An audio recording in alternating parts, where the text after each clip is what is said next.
Hello বন্ধুরা, Mala's gardening হ্যাভেনে আপনাদের সকলকে অনেক অনেক স্বাগত। আশা করি আপনারা সবাই অনেক ভালো আছেন। আমিও অনেক ভালো আছি, সাথে বাগানের নিত্য কাজে ব্যস্ত আছি।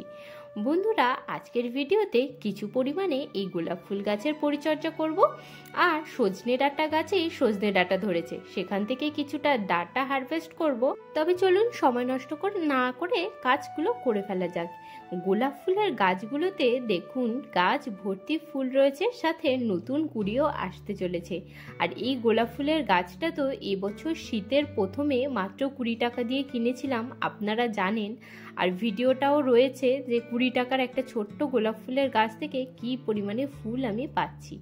আর এই পাশে এই যে বড় যে গোলাপ ফুলটা ফুটেছে, এটা হচ্ছে পাশের গাছ। আর ওই গাছটা কিনেছিলাম 60 টাকা দিয়ে, আর গাছটা থেকেও ভালোই ফুল পাচ্ছি, কিন্তু রংটা একদমই মানে ফ্যাকাশে পিঙ্ক ধরনের। তো এই রংটা আমার কাছে অতটা বেশিও ভালো লাগে না। তবুও যাই হোক, গাছটা হেলদি আর ফুল হতে রয়েছে। আর এই গাছটা আমার খুবই পছন্দের একটা গোলাপ ফুলের গাছ। এটা হলো টাইগার রোজ বলা হয়। আর এটা একদমই খয়েরি রঙের, কালারটা খুব সুন্দর, আর ফুলটা ফোটে যখন অনেক দিন টেকে। আর এর পাশে আরেকটা রয়েছে হাজারি গোলাপ। তো সমস্ত গাছে দেখতে পাচ্ছেন ফুল তো ভালোই ফুটেছে, কিন্তু এখন কিন্তু ফুল একটা যখনই শুকিয়ে যাবে তখনই এইভাবে ডালটাকে কেটে ফেলতে হবে। আর ডাল সব সময় না, একদম যে ফুলের যে বৃন্তটা ওইখান থেকে না কেটে একটা নট নিচ থেকে কাটলে আমি দেখেছি গাছের গ্রোথ কিন্তু খুব তাড়াতাড়ি চলে আসে। এই যে আমি একটা নট ছেড়ে দিয়ে কেটে দিলাম, তার কারণেই কিন্তু ওই যে পাতার গোড়া থেকে মানে গ্রোথটা কিন্তু খুব তাড়াতাড়ি হবে, আর ডালটা শাখা পোশাখা বেরিয়ে আসবে, আর সেখান থেকে কুড়ি চলে আসবে।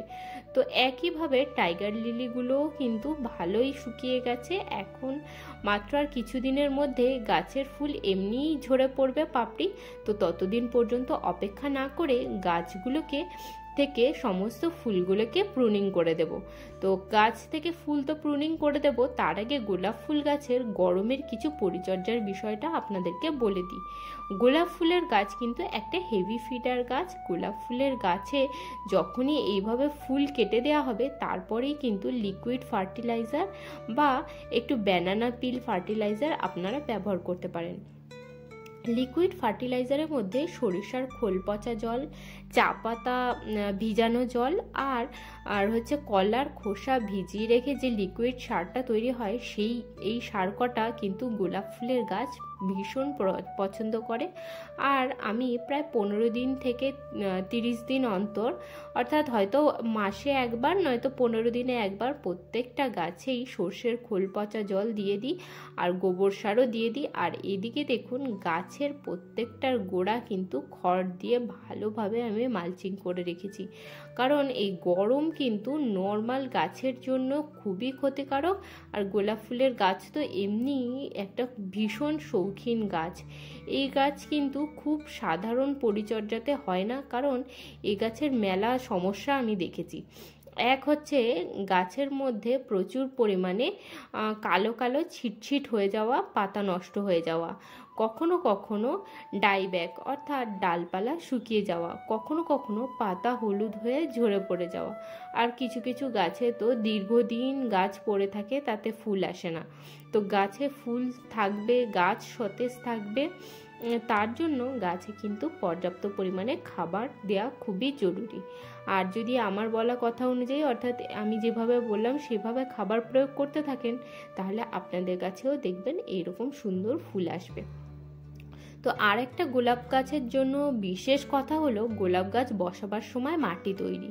নার্সারি থেকে যখন আপনারা ছোট চারা গাছ নিয়ে আসবেন, ওই ছোট চারা গাছগুলো গায়ে যে মাটিগুলো থাকবে নার্সারির মাটি, সেই মাটিকে কিন্তু সম্পূর্ণ ধুয়ে ফেলে দিয়ে ফ্রেশ আপনার সয়েল মিক্সের মধ্যে গাছ লাগাতে হবে। আর এই গাছগুলো লাগানোর সয়েল মিক্স তো ভিডিওতে রয়েছে, আপনারা চাইলে দেখে নিতে পারেন। আর চলুন এবার অন্য আরেকটা ভালো জিনিস আপনাদেরকে দেখাই, সেটা হলো এই যে সাইকাসের গাছটা কিছুদিন আগেই রিপোর্টিং করেছিলাম। তো দেখুন গাছটা থেকে আবার নতুন পাতা বেরোচ্ছে। এবার একসাথে দেখছি 4টে পাতা বার হচ্ছে।